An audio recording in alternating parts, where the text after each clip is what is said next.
মানুষের কর্মের প্রতিফল হিসেবে কত চমৎকার জান্নাত রব্বুল আলামিন নাজ নেয়ামত দিয়ে পরিপূর্ণ করে আমাদের জন্য প্রস্তুত করে রেখেছেন। পৃথিবীর কোনো মানুষ সেটা জানে না। পড়েন সুবহানাল্লাহ। এটা যে কত সুন্দর, আমাদের আমলের প্রতিদান হিসেবে কত চমৎকার, fantastic, eye catching, fabulous paradise তিনি আমাদের জন্য রেডি করে রেখেছেন। এটা কেউ জানেই না, কল্পনাতেও আনতে পারে না। সুবহানাল্লাহ পড়েন।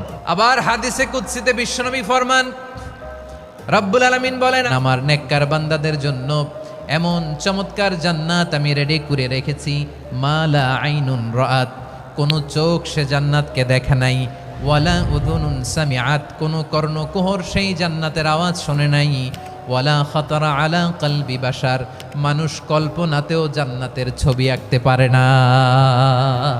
সুবহানাল্লাহ, কল্পনাতেও ছবি আঁকতে পারে না।